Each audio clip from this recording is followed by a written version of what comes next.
सबसे यही निवेदन है कि हम अपनी आवाज को यहीं पर न रखने के बजाय हर जगह अब टाइम है अपने जिलों में, अपने प्रांतों में, प्रदेशों में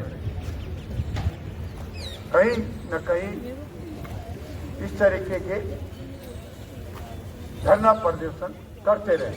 और आदाब, नमस्कार, सत श्री अकाल। मैं हूं सुल्तान भारती और आप देख रहे हैं सेकुलर भारत न्यूज चैनल।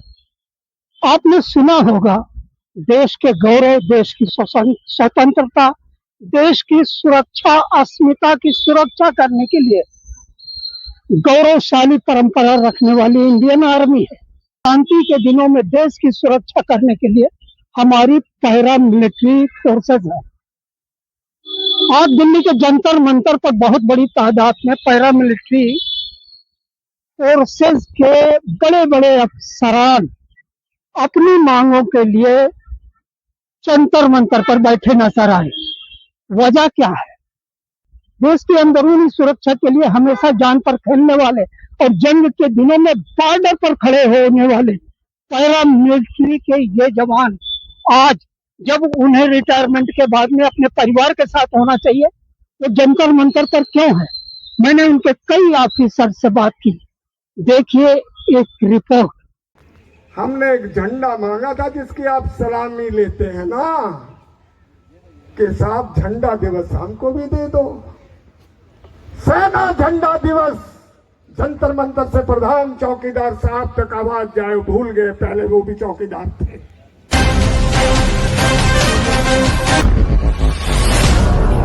बात रखने के लिए इन्होंने एक इतना सुंदर मंच बना दिया है। नई सीएपीएफ के लोगों की पीड़ा सुनने के लिए तो कहीं एक ऐसा स्थान नहीं, कोई जगह नहीं कि आज अपनी पीड़ा जाके वहाँ सुना सके। मैं आपके सामने एक शहीद वीरांगना, जो मैं गलतियाँ मेरे से होंगी, क्यों मैं अंदर से बहुत भरी हुई हूँ, इसलिए मुझे माफ कर देना। और आप मैं क्या क्या बताऊं, मुझे ये अफसोस हो रहा है कि जो जो चीजें मेरे साथ हुई है। रोकने के लिए यहाँ से 1000 गज दूर महामहिम राष्ट्रपति तक पैदल मार्च करें और उनको ज्ञापन दिया जाएगा। यूनियन ऑफ इंडिया के हमारी तो सुन ही नहीं रहे, तो बोले हमारे पास तो टाइम नहीं है, तो फिर क्या किया। तो ये आपको बताना जरूरी है। और हम 2000 जब 1 बजे प्रोग्राम खत्म होगा तो ऐसे चक्कर लगा सरकार ने 3 लाइन में आगे 1 जनवरी 2004 के बाद नारे लगाते वो उधर वो आर्मी नेवी एयरफोर्स वो भी, और उन्होंने कहा हम तो नहीं करने देंगे, संविधान के तो सर हम तो कानून के रखवाले, हम तो डिसिप्लिन फोर्स पे, आप नहीं करने देंगे, हम उनको पेंशन ला कर क्या सकते हैं। सबसे पहले तो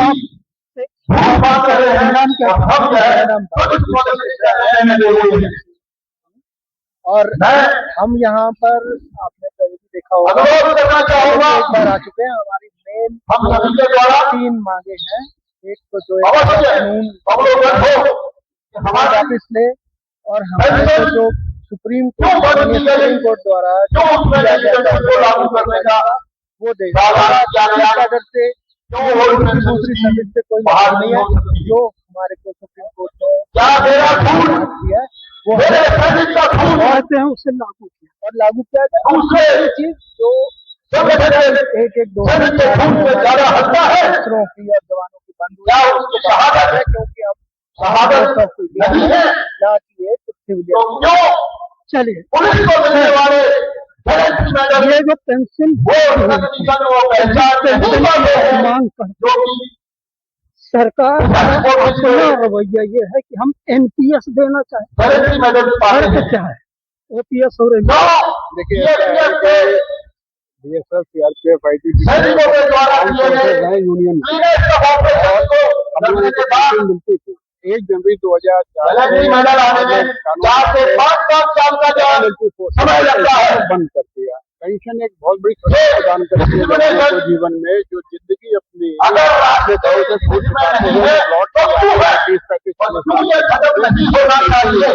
को सुरक्षा देती है, उनको तब देती है।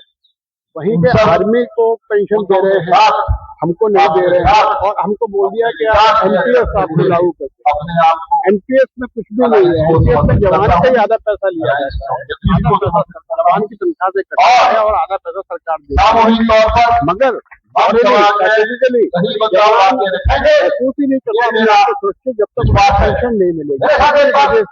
वजह से जवान कुछ बोल रहे हैं, मगर पेंशन ना होने की वजह से जवान का मोराल बहुत डाउन हो गया है। रैंक इन्होंने खत्म कर दिया, लास्ट खत्म कर दिया। 25-25 साल तक बीएसएफ सीआरपीएफ का सिपाही रहता है, 14 साल में लास्ट नाइट बन जाता है। रैंक हटा दिया, छुट्टी में भेदभाव करते हैं, छुट्टी नहीं देते हैं, 7 दिन की और फौज में मिलती है, ड्यूटी में कोई कमी नहीं, ड्यूटी में कोई कमी नहीं, सुविधाओं में भारी कटौती और आर्मी पाकिस्तान या चाइना से वॉर होगी, उनकी पोस्ट पंजाब में लगातार कोई आराम बेल्डन नहीं,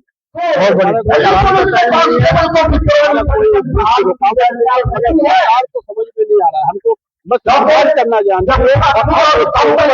जब सुप्रीम कोर्ट से हम जीते तो सुप्रीम कोर्ट के फैसले को असीमित बहुमत इम्प्लीमेंट नहीं करना चाहते, उसको एक करता है कि इनके पास जो इनके सामने जो लोग दे रहे हैं अधिकारी, उनको हमसे कोई मतलब नहीं। Thanks a lot of you. मेरा नाम अजय सिंह है, मैं retired IT border security force से और मैंने करीब 38 साल नौकरी करनी थी। सर इसके बाद आप देख रहे हैं, आप अजय सिंह ने बहुत बड़ी बात कही थी, शब्दों में इसकी बात कही, आपको ध्यान देना होगा कि जिंदगी भर देश के लिए और अब जब वो अपने परिवार के लिए मांग रहे चीजें तो एक फौजी की जिंदगी पूरी उम्र ऐसे गुजर जाती है संघर्ष करते उम्र के इस दौर में। आप देखते हैं कि पूरी जवानी का काम वक्त करके आज अपने हक की एक और लड़ाई का मोर्चा खोल कर बैठे, जिनका बीच में आइए। मेरा नाम जसबीर सिंह गिल है, मैं तकरीबन 40 साल सीआरपीएफ में सर्विस किया और एडीजी पद से रिटायर हुआ, वो भी सरकार ने नहीं दिया, हाई कोर्ट ने, दिल्ली हाई कोर्ट ने दिया। 4 साल की लड़ाई लड़ी, 4 लड़ाई लड़ी रिटायरमेंट के बाद, जबकि मुझे अपने बच्चे फैमिली सेटल करने में लगने चाहिए थे, लेकिन मैं दिल्ली हाई कोर्ट वहां से चंडीगढ़ से कम से कम शब्दों में जो कुछ आपके लोगों के साथ है, जिसके लिए लोग आज जंतर मंतर पर आए ताकि आवाज सुन सके, क्या कहना चाहिए? पहली बात तो मैंने इस फोर्स को कमांड किया, ये जो नीली वर्दी वाले देख रहे हैं, मैं 4 साल इस फोर्स को कमांड किया। मुझे गर्व है कि मैं कोसोवो में 1 साल तक गया 240 आदमी लेके, लेकिन आज जब हम अपने हक की लड़ाई लड़ रहे हैं तो ये जवान उसी के लिए डिप्लॉयड है। मुझे तो इस बात का बहुत अफसोस हो रहा है कि ये हालत हो गई है, हमारे से किसी को क्या खतरा हो सकता है। दूसरी बात ये है कि इसको जो आईपीएस और सीएपीएफ नहीं है, जैसे सिद्धरा साहब ने बोला, हम तो अपने हक के लिए लड़े। सरकार 13 साल कोर्ट में लड़ी, अच्छे वकील किए, सॉलिसिटर जनरल किए, 13 साल कितनी जजमेंट सरकार के खिलाफ गई हैं, लेकिन जब मौका आया इम्प्लीमेंट करने का तो सरकार ने ये काला कानून लाया। तो इससे बड़ी और क्या डिसअपॉइंटमेंट हो सकती है कि हमने अपना स्वेट एंड ब्लड, हमारे जवानों ने, ऑफिसर कितनी शहादत दी। इसलिए आपको ये काला कानून, क्योंकि काला कानून हमारे लिए, हमारे सब प्रमोशन के प्रोसेस बंद किए जा रहे हैं और हर एक फोर्स का एक कल्चर होता है। आप जिस फोर्स में हैं या आप जो भी काम कर रहे हैं, कल को आपके ऊपर किसी को आपने 20 साल कहीं पूरे हिंदुस्तान का भ्रमण करके नॉलेज गेन किया और कल को ऐसा कोई आदमी बिठा दिया जाए जिसको कुछ भी मालूम नहीं है, तो आपको कैसा लगेगा?